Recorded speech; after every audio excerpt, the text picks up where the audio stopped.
Hello everyone, welcome back. This video will show you how I built an AI website assistant whose responsibility is to increase conversion rates. The AI automation, or more like a chatbot but powered by a RAG agent, will be answering questions of visitors who visit the website and providing all the information they need with the ultimate goal of getting them to book a discovery call. I'm going to show you how I built it from start to finish, step by step. I'm not going to build it from scratch because of the time it's going to take. I'm going to keep this video as short as I can, but I will make sure that I cover all of the steps that I took towards building it and ensuring that I answer all of your questions. Before we go into it, I have recorded a previous video where I showed you how I moved documents into a vector database. You can see that video here. That is the preceding video to this. So when I open the workflow canvas, you would see that workflow already exists. First of all, let me show you how the chatbot works in real time. This is the web page, the chatbot has a small icon at the right bottom corner. So the thing what I'm going to do is I'm going to click on it this way, and it looks like so. It says, hi there, my name is Benji, how can I assist you today? So I'm going to start chatting with it and you'll see how it's going to work in real time. Hi, my name is Tommy. And then let's see what it says. It said, hi Tommy, how can I assist you today? I want to build an automation to post for my company's LinkedIn page. So it says that sounds great to me. Could you please share what specific tasks you would like to automate for your LinkedIn post? Additionally, what's your role within the organization? I would like to automate content creation and posting. I am the marketing manager for Troop Academy. Okay, so it's responding, it's chatting with me, and it says, thanks for sharing it to me. To better assist you, could you please tell me the size of Troop Academy in terms of employee count? This will help us tailor the automation solutions to your need. Okay, so Troop has less than 20 employees. So let's see what it says. I've answered the question. So thank you for that information. At 3 Balconies, we can help you with creating a tailored automation solution for content creation and posting on LinkedIn. Would you like to schedule a discovery meeting to discuss your specific requirements in detail? If so, I can help you find a suitable time, or you can book the meeting yourself on this using our scheduling link. Which would you prefer? So I'll tell it to. So I said, please find a suitable time and book the meeting for me. So then it's going to come back again to ask more questions. Great. Could you please provide email address so I can proceed with checking availability and booking the meeting? So I'll say my email address is so I told it what my email address is. Let's see what happens. It's still typing and I'm sure it's finding something for us to use. While it's doing all of this, I'm going to show you, the workflow that powers it is live. So we cannot see it, the wheels turning in real time, but I will show you how it works once this is done. But as you can see, it is very intuitive. It says in this message, it says your discovery meeting has been successfully scheduled. Here are the details. Date and time, August 16th. Today is August 16th. Okay, from 15:13 to 15:43. Meeting link, join the meeting. I've also sent you a confirmation email I sent me the confirmation email, and it's put the time in for now. If you have other questions or need further assistance, please feel free to ask. So there's something obviously not right here, but it has booked the meeting. It's booked the meeting for right now, and I guess that's because I did not I did not tell it when what timing I prefer. So and ordinarily it should ask me, but that's something I will need to fix. But you can see how intuitive the system is. Let's check what the meeting will look like. I'm turning on my phone so that I can show you what the meeting is what the scheduling is. But while my phone is coming on, sorry, it's an old phone. I'm going to show you the system that's powering it. So as you can see on my screen here, this is the workflow that just powered what you just saw. I told you earlier that the previous video that I linked up earlier, this was it, where it takes information about the business, about the services that Three Balconies offers, because the business is Three Balconies, about the services that it offers, and it uploads it into a vector database. Now this agent is a RAG agent. This one is a RAG agent that calls information from that vector database in order to find the right responses for the chatbot. So I'm going to show you what it looks like. It is currently live, as you can see, or active as you can see, and here is the execution. This is what we just completed. Can you see the timestamp? 3:13 p.m. And then you can see that everything is working just fine. So if I copy this to the editor, it will unpin what is currently there, and we can see the different conversations that is had with that I've had with it. So there is a chatbot. This is a chat that links into the back front end, that like you saw earlier. That is this front end here. This is the chat, and then this is the agent itself. And this is the brain of the agent. Remember I said an agent needs to have a brain, a memory, and tools. Then it uses a Postgres memory, and then it has several tools that it uses. And one of the tools that it has is an email sender, and it has a calendar agent, as well as a tool that allows it to access the vector database. I'm still trying to turn on my phone so that I can show you the email that it sent, and we can all see how this works. This has been fun. The email says, "Hi Tommy, I have successfully scheduled your discovery meeting to discuss automation solutions for LinkedIn posting. Here are the details. Give me the date and the time. If you have any questions or need further assistance, feel free to ask."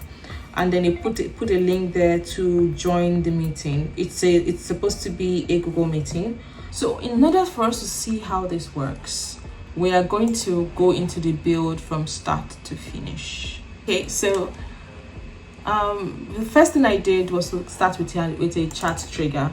If you want to know how to look for a chat trigger, you come to your workflow canvas, and then you click on the plus button and you search for chat. You will see your chat trigger here, and that is what you're going to pick. So when you click on it, you open it. Let me click on save first. When you click on that chat trigger and you open chat like so. Okay, it's telling me I can only have one chat trigger in here, so it's fine. So when you open it like so, you won't see all this configuration first. At first, it will look clean and slightly different from this, because when you open it, the make chat publicly available will not be activated. The mode will also be in a different mode. I think it will be in a hosting mode, and in fact there won't be any mode, and there won't be a chat URL, because the chat is still sitting inside your workflow or inside NN. And then the next thing, you click on the plus button, and then you add an AI agent to it. When you add that AI agent, it will be connected to the chat trigger node, which is fine. And then you can now start to set your system prompt. But before you set the system prompt, the thing you want to do first is to come out and give your AI agent a brain.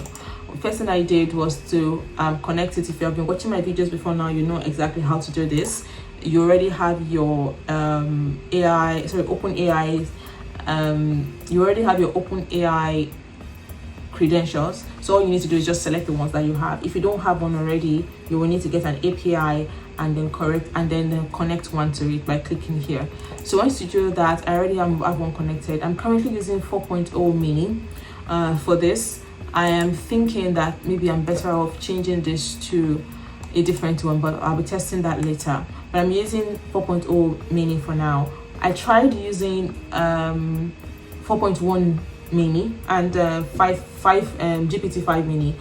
Those two were quite robust, such that it was I was having a conversation with the bot and it kept overwhelming the user with lots of information. It was pulling information from the database and giving it to the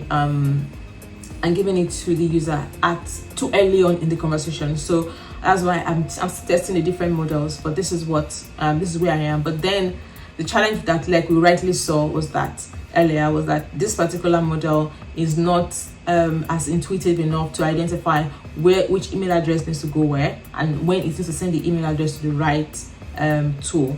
So we're going to still look at that and fix it later. Then after you have done the brain, the next thing is for you to give your AI agent a memory. This time around, we are going to use the Postgres memory. If you follow the video that I shared earlier, you created a Supabase account and you saved a password, if you recall. So the next thing you want to do is you want to open that and also click on you click on the plus button here, and then you search for Postgres, and you see the Postgres chat memory here, and then once you click on that, it brings you Postgres. Yes, so once you click on this, it brings you into this node. You can see all the information here because I'd used this node already. But then when you come here, you come to the connect credentials, and then you pick the credentials you want to connect with. So let's do a quick example. You open the credentials like so, and then you will see all of this, and you need to configure that. Give your Postgres account a name. I gave mine a name already, and then you need to now get the host. The first thing you want to do is to go into your Supabase account. When I sign in now, you can see, I will show you some of the accounts that I currently have. I have several organizations. I have one organization and several projects in here. So for the website that I built, or for this current website, this is where you come to. And if you follow the previous video where I showed you how to create your Supabase project and also connect it to your workflow earlier, you should be able to see something like this. Now, what you will do this time around, right now we're trying to configure this Postgres. So what you will do is you come into the project that you want and you click on connect. This connect at the top, so when you come into the project like so, you will see connect here, and you look for where it says transaction pooler, and you will click on this view parameters. It drops it and you see all the information here. So for the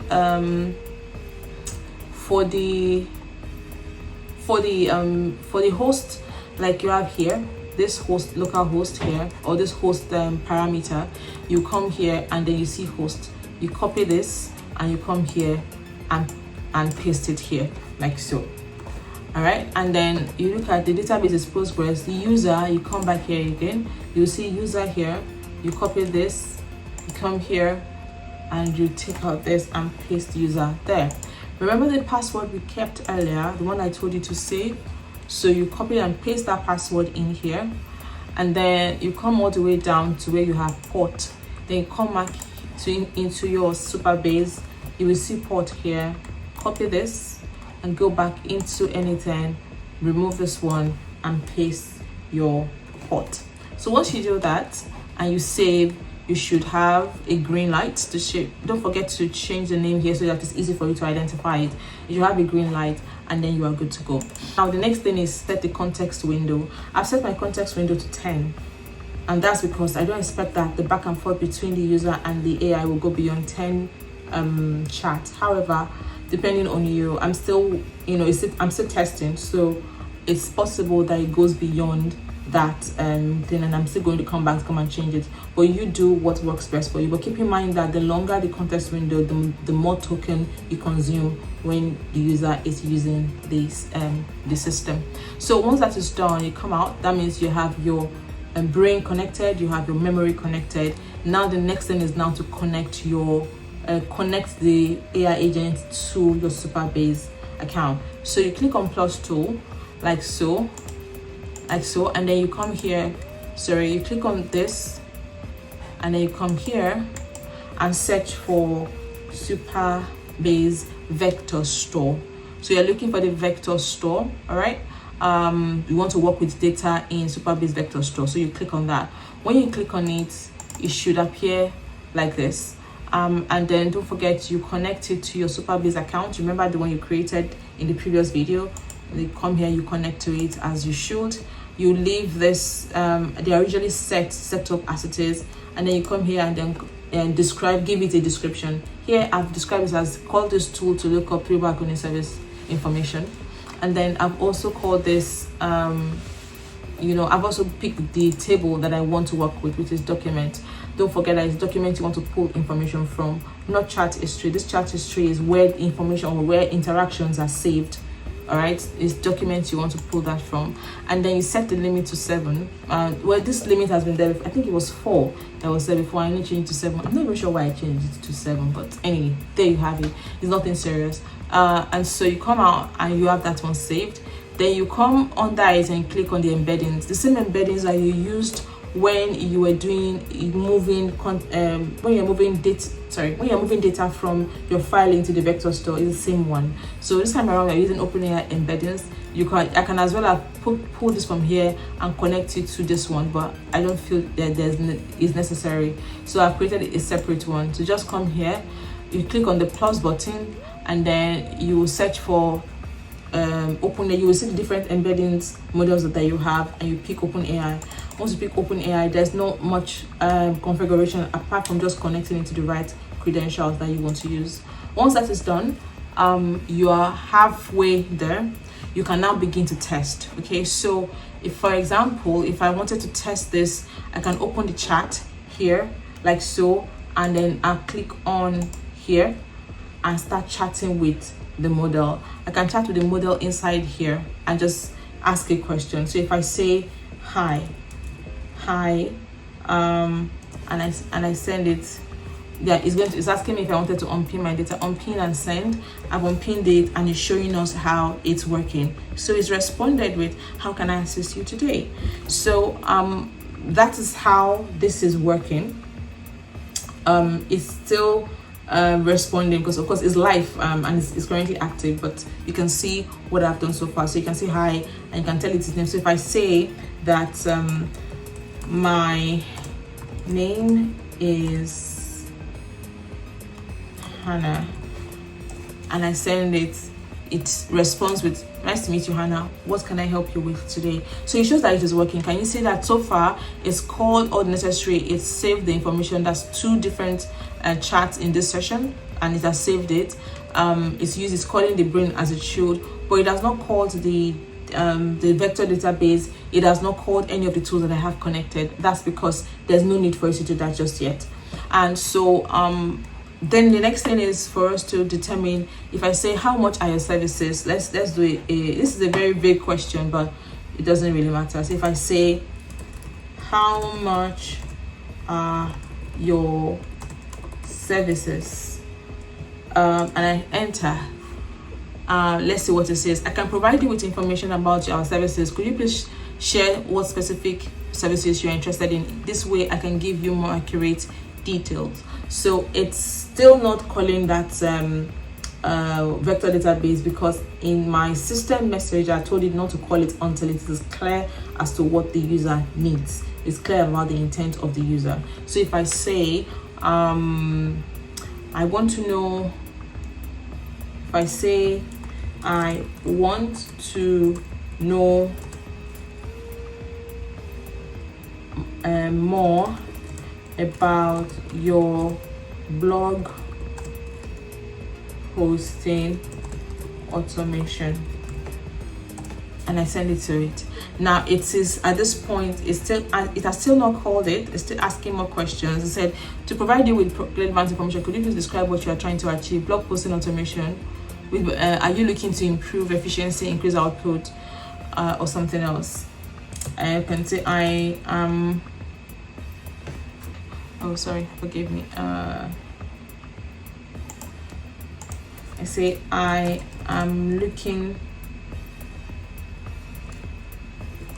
to improve efficiency. I don't know why it's asking that question though. So now it's calling the database. You can see that it touched it, and because it's clear now about what I am looking for, it's now calling it, and it has at least an idea of what it is that I want to achieve. So let's see what the response is like here. Sorry, I blocked myself from seeing this. Let's try something else. So it says quick win. It has given me a list of things to improve efficiency, the different things that I might want to use, the different opportunities, the purpose, quick solution, deliverables, 30 minutes, and then the 2 different packages that I might want to. Actually, three different packages. So it has 3 different packages that it is using right now, and that is how that works. So it is really working, and we are happy about this. Now the next thing is, I also want to make sure that the assistant can book meetings if it needs to. It can book meetings with the system, between the sales team, just like we saw in the demo at the beginning of this video. So it can also do that. So what I did was to create an email sender, and this time around I clicked on the tools and I searched for send email tool. Now I sent for the send email tool, which is this one, and it is called it uses an SMTP protocol. Now when I clicked on it, this is what it looks like. I gave it a name, so I created a credential first. I have several ones here, but so I decided to create one for this AI agent. By the way, I call the AI agent Benji, so if you see Benji, that's what I'm referring to. So I created an email address for Benji, and also use that to create credentials for it. Then I also set the operation to send, and then I put its email address. So all the emails will always go out from benji@3balconies.com. Then I set the 2 email to be defined automatically by the model, because there are times when we don't know whether the user wants an email or wants to send multiple emails depending on what is happening in the conversation, so it's not always clear. So I want the agent to decide, or the model to decide on what email address is sending to, and then the subject should always be new website lead, because that's what this is about. And I've also included the website information I've also included the sales department email, the sales at 3balconies email. I've also included it inside the system prompt, so that when it is sending an email, it decides which email is using to send it. But looking at the challenge that we have experienced so far, I might change this model so that there will be 2 different email sender, one to send an email for lead generation, and another one to send an email to confirm meetings when a meeting has been booked. I would have to split that, but I'm not going to do that in this video. I'll do that later. But this still works. I've confirmed it, I've tested it, and it still works. So and then I've set the email format to text, and then I've sent the type of text to be defined by the model. And then I clicked on add option here, and I saw append. When you click on add option, you will see append anything attribution, and I toggled it off because I don't want it to always say the email was coming from an end automation. So when that is done, I now move on to creating the calendar side of things. This time around, I could not put the entire calendar tool inside this particular tool because it will be too much and almost overwhelming, especially seeing that I will have to update the system prompt to show this is system prompt to show all of the different things. Already the system prompt is quite heavy as it is, so because I didn't want that to happen, I had to create a sub workflow. So this is a sub workflow that calls a calendar agent. Now I'm going to show you how the calendar agent works. I'll have to open that in a different screen so that we don't turn this off. I'm going to show you that now. Now for the calendar agent, it looks like so. Yeah, so what I did was, first of all, started with a when executed by another workflow trigger. So in order to find that, you can come here and search for sub work, so execute sub workflow. So I clicked on this and it brought me into this place. For now, you might not do anything about this configuration until we are done, but in order for us to test it, for you to test it, you can create a mock data here by clicking on this and creating a mock data, but that's not what we are going to do. I'm going to leave it open because like I said, it's accepting data from a previous workflow. And now, in order to get this done, there is I decided, because I needed to use a test query, you can type this into your own workflow. So instead of making it come from connected chat trigger node, I changed it to define below. And when I did that, it opened this for me, and then I just did double curly bracket $, json.query, and then double curly bracket closed, so that you can just use this expression for yours. It will work just fine. And then when I did that, I now moved on to giving it a brain, just like the previous ones. I gave it a 4 mini brain this time around, and then I now started to add tools. This is a simple workflow, so it doesn't really need a memory, and the memory is restricted, or the memory it needs is just per session. So it's going to still carry out the entire data from one node to another. There's no need to add a memory here. There's nothing for it to remember. So what I've done is, now I now click on the tool plus sign here under tools, and then I searched for calendar. So into calendar, and I found a Google Calendar tool, and then I click on that and it opens the configuration. Now this configuration, first thing you want to do is to connect to your Google Calendar, and you create new credential, you know what to do, you open it, sign in with your Google, and you are good. Once that is done, you connect that to it. Your tool description is set automatically. Then you now need to decide what operation you want to use. The operation here is create, because you want to create an event, and then you now need to pick from the different calendars that you have inside your account. This time around, I have several calendars in mind, but I have one separate for three balconies meetings, and I've selected that. Now, once that is done, there's a start and end time for the meeting. I have decided to allow the system to so if I toggle this off and I come here, it's going to say start and end string, and that's not what I wanted to do. I want the model or the agent to set the start and the end time. So instead, I just clicked on this star thing. I clicked on that. The same thing too for the end one. I clicked on that. That's why you have it looking like so. And then once that is done, you leave this as default reminders, and then you come here under add field and you search for summary. Summary is usually somewhere below. Once you search for the summary, it comes up, and then also make sure that you toggle that star thingy to make sure that the model automatically sets that what the summary of the meeting is going to be. That's what you have when you have the title of the event. So that's where it's set. So the system can set that by itself.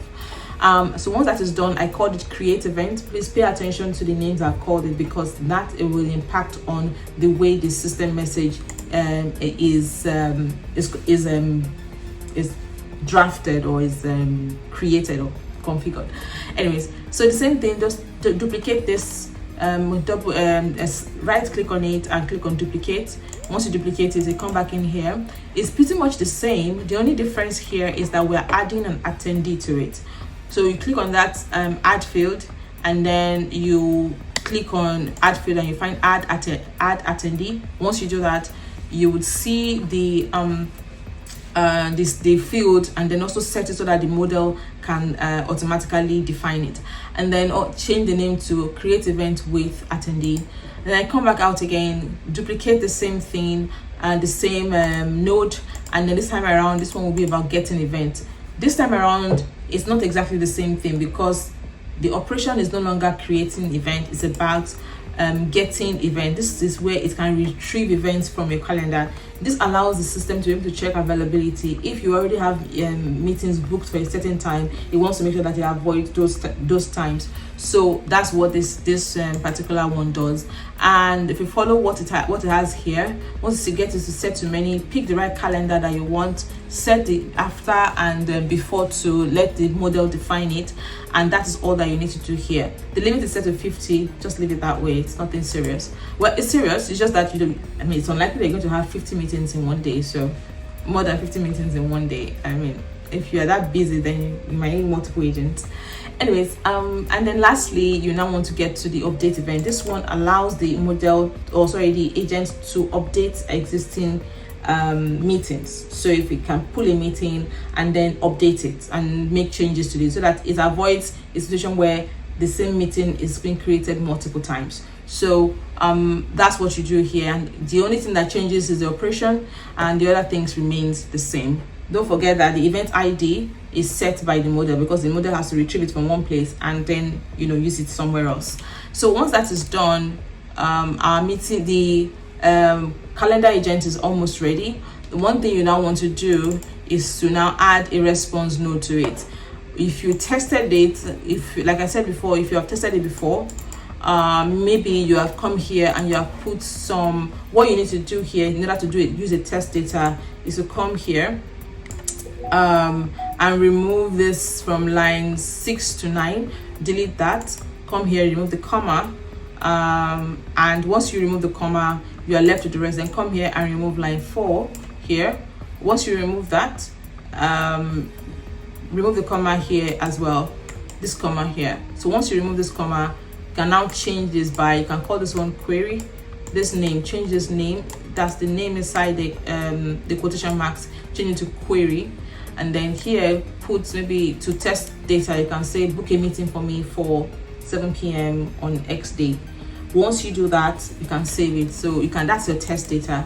Now the thing is, once you save your test data, you can now run this workflow just to be sure that it works.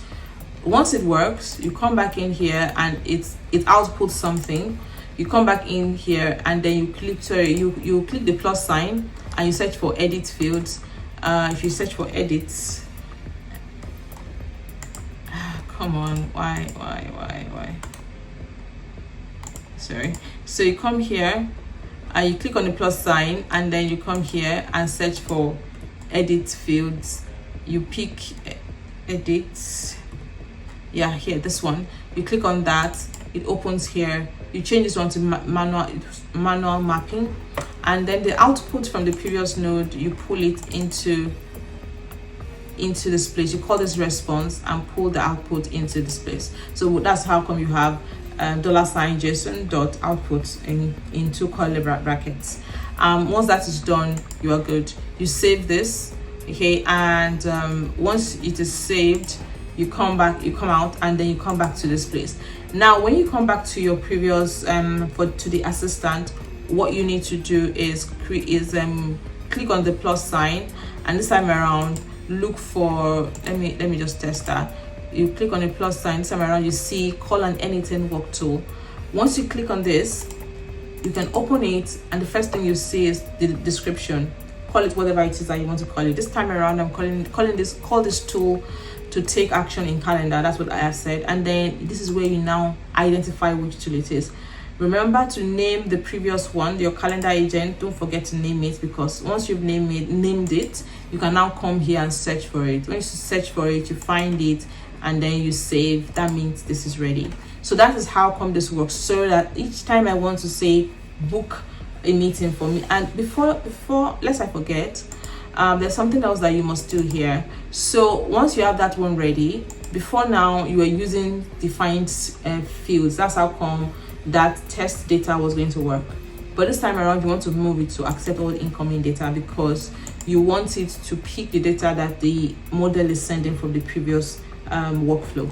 That's what you must keep in mind. Then coming back here, let's now test this. So to test it, if I say book a meeting for me for 10 a.m. on Monday What's Monday's date? Monday 18th August. So if I say my email address is Tommy at 3rdflow@gmail.com. Now see what is happening. It has responded, so it looks like you mentioned Monday 18th, but that's actually a Sunday. Today is August 16th. The next Monday would be 21st. Would you like me to schedule the meeting for 10 a.m. on Monday, August 21st? This is not making any sense. It's not, because it has a lot to do with the brain. So let's take that again. Let me change the brain, because it looks like this brain is not working. This brain is not working. So let's try 4.1 mini, and I will send that message again, because it is confusing. That message is really confusing. So let me try that again. So this is, I would say, so I'm going to repost this message now that I've changed the brain, and then let's see. Okay, so I'm trying to see. Is it, just to clarify, Monday falls on 19th, August 19th, 2025. Would you like me to book the meeting for 10 a.m. on Monday, August 19th?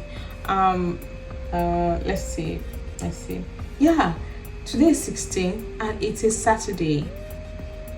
So August 18th is a Monday. So something is not right. So let's go and check the time inside these. Yeah, we have said today's date is now, and it has said today's date is 16th. So question is, why is it still telling me that Monday is 19th when Monday is supposed to be 18th? So let me prompt it and say, could you please confirm again? I think I'll say, could you please check again? Monday is supposed to be 18th August 2025. So let's see what it does. Yeah, so it's coming back. Thank you for your patience. You are right. Monday is 18th August 2025. Could you please provide your full name and the company you represent? That way I can proceed with booking the meeting for 10 a.m. on that day. So it has recalibrated, which is a good thing. Full name. So my name is Tommy Achiboye, and it's saying the company I represent, Troop Academy.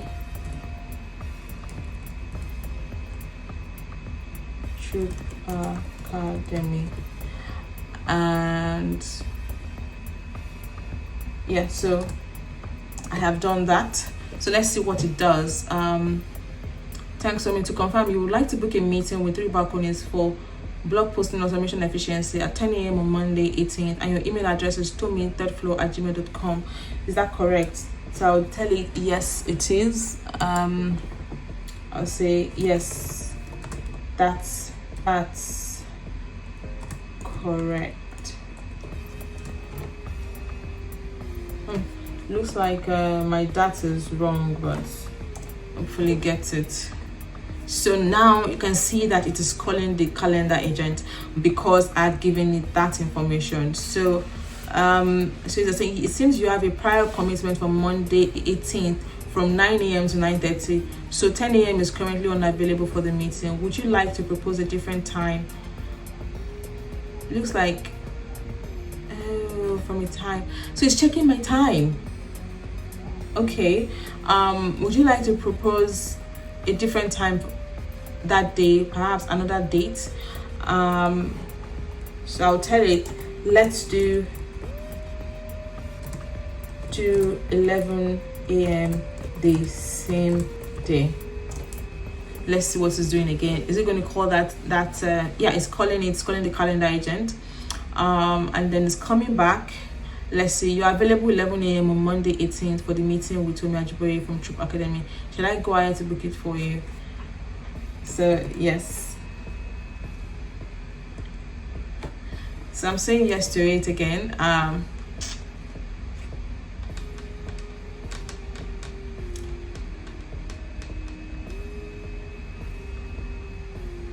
The meeting is booked for you at 11 a.m. on Monday 18th August. So I've also notified our sales team about your booking and interest in blog posting to improve efficiency. If you need anything else or want to prepare for ahead for the call, please let me know.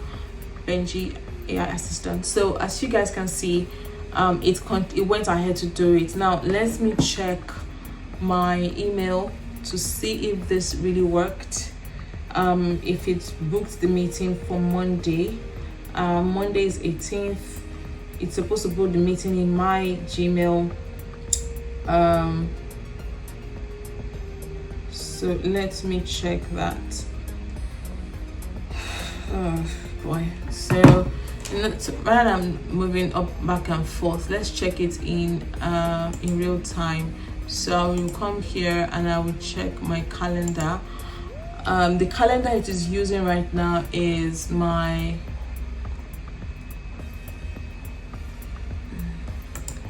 so let's see, so Monday 18th 11 a.m. so I have something on, yeah, there we go. So I have a discovery call by 9, and that was what it was referring to before, and this is 11 a.m. meeting. So yeah, it has booked the meeting with me for 11 a.m. so as you can see, this worked, and that is how I went about building this AI assistant for the website. But there's something else I wanted to show you that I did in terms of, so it's built here, but how was I able to incorporate all of this into my website? So one thing I did for the website is to come to, I currently use a WordPress site, or the 3 Balconies uses a WordPress site. So right now I came to the WordPress site, and the first thing I did was to find the right plugin. If you come to add plugin, and then you can search for the different plugins that you want. I type in header and footer, and then you will see a list of plugins. The one that I went for is the WP code headers, insert headers and footer. This particular one, you can see, is currently active. So you click on that, you install, and then you activate. So I came in here and I looked for something that says code snippet. Then I click on code snippet and header and footer to bring you to this page. In your own case, if you're using a WordPress site, yours will be empty for now. Now what I did was to go back into my Anything and come into here. Don't forget, that's the chat node, the chat trigger node. I opened the chat trigger node and I turned this into, before it wasn't publicly available. I turned it, I toggled it on to be publicly available, and I changed this to embed chat. So it was in hosted chat before, but I changed it to embed chat. When I did that, it showed me this box here, this instruction box here. Now there is a link here in this instruction box that says here. So I clicked on that link and it opened this page for me. Now this page is where the instructions on how to install it into your website comes in. So scroll to where you have installation, and you will see a CD embed.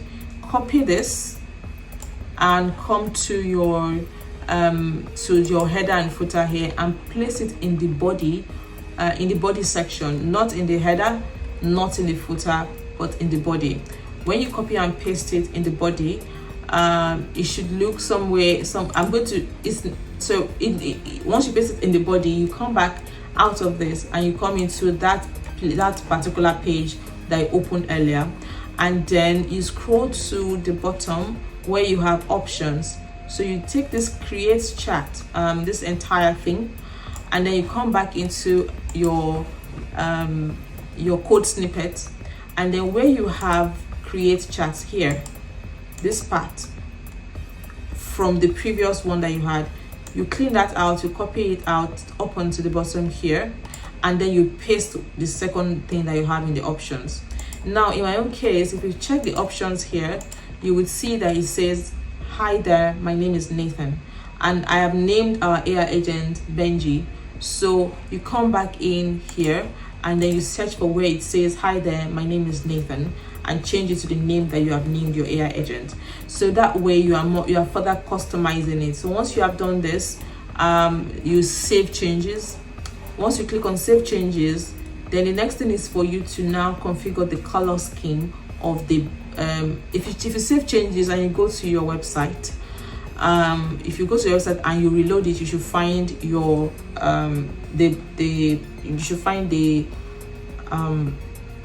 you should find the chat button there.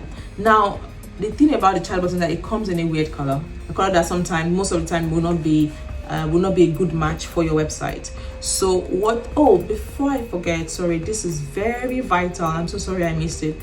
When you have done that, you need to come back here where it says webhook URL. What you will find in yours will read like so. It will read your production URL. You need to change that URL to yours. So you come here, you copy the URL that you have here, you just click on it, then you go back into your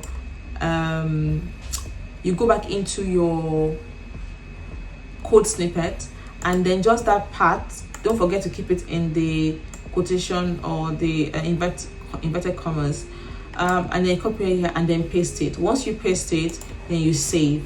That means that it's going to connect to your N8N workflow.